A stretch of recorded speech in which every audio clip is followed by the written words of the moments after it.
Okay guys, welcome back and thank you for clicking on the video.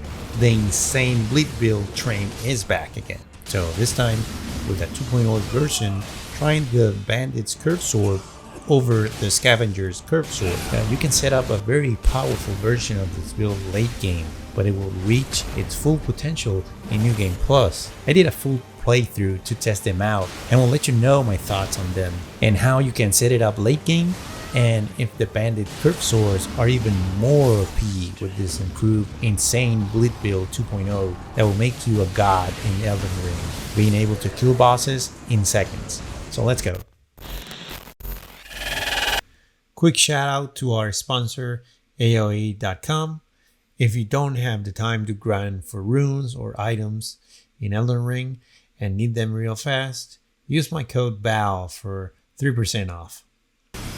Using an improved build with better stat spreading and with an additional buff, this arcane dexterity build hits harder than a truck.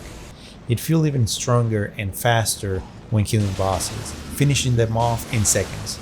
Still proving that bleed builds are the kings of damage in Elden Ring, no doubt. Some people think that it's broken, some people like it because they can feel so much powerful.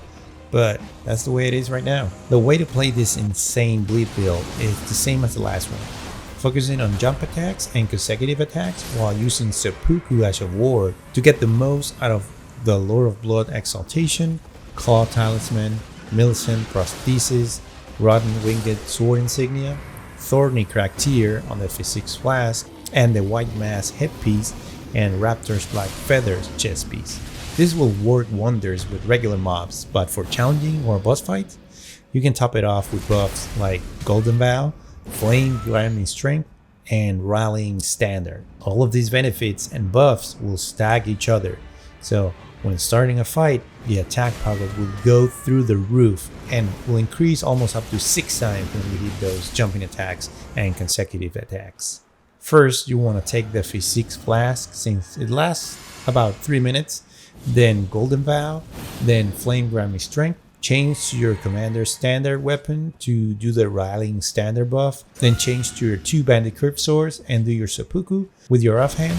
And while it does the animation, go to your inventory to remove the Commander's standard. It will give you plenty of time, like 20 seconds, to get to the boss and drop him real fast with the Bandit Curved Sword. But why did I give the Bandit Curved Sword a try? Because in my last bleed build video, I got a lot of comments saying that using them was better than using the Scavenger Curved Sword. So I wanted to test and compare them out doing a new playthrough. At max base level, Bandit's Curved Sword has more physical damage than the Scavenger. By compare them, you have to use blood affinity on a level 25 or max level on the bandits because they don't have blood buildup by default, and use occult affinity on a level 25 scavengers. Scavengers have less physical attack power but more bonus attack power, resulting in a bigger total attack power number. On the right side, you can see that it's 577 versus 549. But the bandits have more bloodlust buildup of 115 versus 87 of the scavenger. So I went and did a damage test to see which one hits harder with this build. And the results were that both swords, Scavenger Curved Swords and Bandit's Curved Sword damage, are very much alike. But doing the whole playthrough, I was downing bosses more quickly using the Bandit's Curved Sword than the Scavenger Curved Sword. And one thing that made the difference was using the Rallying Standard buff that made this build even more OP than before. So let's take a look at what attributes this build needs. But before, I need a big favor of you. So far guys, if you found this video helpful, please slap that like button and consider subscribing and use that little notification bell so you won't miss any of my videos. I appreciate you. The main attributes of this build are Arcane and Dexterity. Secondary attributes are Vigor, Endurance, and Strength. If you plan to start a new character to use this build, I recommend using a class with high Arcane and Dexterity like the Bandit, Samurai, Prisoner, and Vagabond, because the Vagabond has a lot of strength. For my character level 200, I got the following stats.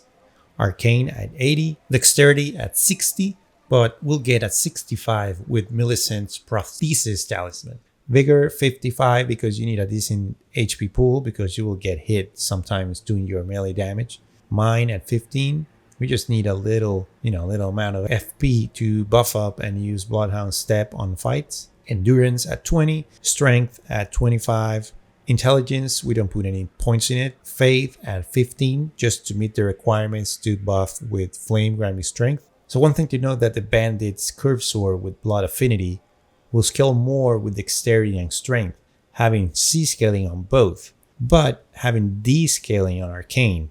But you will say that we don't need that much Arcane, right? So I also tried another version of it, swapping to 80 Strength and 25 Arcane, and the results were similar in damage. So using a Dexterity Strength build is an option with this build. But I felt playing on this playthrough that the Blood build was a little bit slower than the Arcane Dexterity build. So at the end of the day, I went with the Arcane Dexterity build. The main reason to use the Bandit Curved Sword is that you don't need to play a New Game Plus to get 2 of them. You can farm as many as you want in a couple of occasions, but the one I used was at the Church of Pilgrimage in Limgrave, where you need to kill a skeletal bandit and will drop it for you in time. On all bleed builds, the best helm to have is the White Mask, because it will raise attack power by 10% for 20 seconds once blood loss has been inflicted on an enemy. It drops by killing one of the 3 nameless White Mask NPCs in the Mogwind Dynasty Mausoleum in Siofra River. That's the blood-filled lake where the rune farming crow is. Be aware that if you kill the map boss, Mog, Lord of Blood, before getting the helmet, the NPC will be locked and you won't be able to get it. The chest piece is another that is very popular in bleed or physical attack builds, and it's the Raptor's Black Feathers that will increase around 10% all jump attacks. Jump attacks are a vital part of the damage since this build uses the Claw Talisman. It can be found on a chest behind a magic wall inside Sage's cave in Mount Gelmir. Since the helmet and the chest piece are light in weight, we need to select pieces that have a little more armor. And I picked the Fire Prelate Gauntlets and the Knight's Cavalry Graves. What you need to do is select any combination of high armor pieces without getting too heavyweight, avoiding the fat rolls and maximizing your resistances. The talismans for this build are no surprise. It's what you see in almost every bleed build with some variations. First, Blood of Blood Exaltation that will increase attack power by 20% for 20 seconds when an enemy is afflicted by blood loss. Using the Seppuku Ash of War will activate both this talisman 20% and a 10% of the White Mask, so 30% of increased attack power right off the bat. This talisman drops on Lanedale Catacombs in the Royal Capital after defeating the boss Esgar, Priest of Blood. Next is Millicent's Prosthesis that will increase Dexterity by 5 and will increase attack power by 4%, 6%, 11%, depending on the hits you land. Can be obtained finishing Millicent questline, deciding at the end to challenge her and kill her. This talisman will stack with our next one, and that is Rotten Winged Sword Insignia, that will increase attack power by 6%, 8%, and then 13%, depending on the number of attacks you land. You can get it while finishing the Millicent questline, and you decide to help her and defeat her sisters in the Halleck Tree near the Drainage Channel gravesite. And last is the Claw Talisman that will increase jump attacks by 15%. It stacks with the jump attack buff from the Raptor's Black Feathers. You can obtain it pretty early in Stormbury Castle on a dead body on a watchtower. To get both Millicent Prosthesis and Rotten Wing Insignia Sword, you need to be on NG Plus or New Game Plus to finish 2 times with different outcomes the Millicent questline. But there are really good options that can still make this build shine. The replacement for Millicent Prosthesis can be the Green Turtle Talisman that can raise stamina recovery speed by 8 per second and can be found at Summonwater Village in Eastern Limgrave in an underground area in the eastern part. This area needs a Stone Sword key to access it, and the replacement of Rotten Winged Sword Talisman will be its lesser version, Winged Sword Insignia Talisman, that can increase attack power by 3%, 5%, and 10%, and can be found at Stillwater Cave in the south part of Liurna of the Lakes, when you beat the final cave mini-boss, Gleanrod Knight. So as you can see, those replacements can be found pretty early game and can make your starting character more powerful. The Physique Flask will have the Thorny Crack tier that will boost damage when doing successful attacks by 9%, 13%, and 20%. Lasts 3 minutes and is stacked with Rotten Wing's sword insignia and Millicent prosthesis. It drops from the Putrid avatar at the minor earth tree in the west side of mountaintops of the giants. Next, we have the Green Burst Crystal tier that will boost stamina recovery speed by 15 stamina per 3 minutes. It drops from the Earth Tree avatar in Caelid, east of the Smoldering Church. For incantations, we only have a few buffs, adding a new one that will improve this already insane bleed build. First, you will want to use a dagger with the Golden Vow Ash that will give you around 12% damage increase and will last around 45 seconds. That way you don't have to spend any stats to get to the 25 faith requirement of the Golden Vow incantation. Next is Flame Grounding Strength that will raise by 20% physical and fire attack power and will last 30 seconds and will stack with Golden Vow. And the new addition will be Commander's standard skill called Rallying Standard that will increase damage by 20% and all damage negation by 20% over 30 seconds. This weapon is dropped by Commander O'Neill, found in Eastern Caelid, in like the center of Ionia Swamp. This buff will be the icing on the cake of this already OP and insane bleed build. Since the buff sequence has item management included, I only use it for the boss fights. So guys, as I did my full playthrough with the Bandit's Curved Sword, I noticed that killing bosses it was quicker than using the Scavenger's Curved Sword. Doing the damage test, the difference it was not a lot, but still both swords are a good option for an insane build.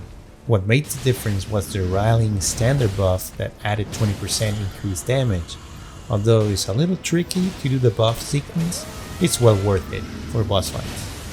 Another thing is that getting 2 of the Bandit Curved Sword is pretty easy and you don't need any NG Plus to get them, but to make this build shine, you need to complete Millicent questline twice to get the talismans. But having as a replacement 2 talismans like the Green Turtle and the Winged Sword insignia obtainable early game, you can set up a pretty decent bleed build in no time. The only problem will be the Blood Affinity that uses the Black Wet Blade, but that you can get late game. So if you have not tried any bleed build before, I recommend that you play with one using the Bandit or the Scavenger Curved Sword. Both are really OP and there are no words to express when you kill enemies in seconds. Guys, I hope this video was helpful. Thanks for watching. Slap that like button and consider subscribing. Take care and see you on the next one. Ciao!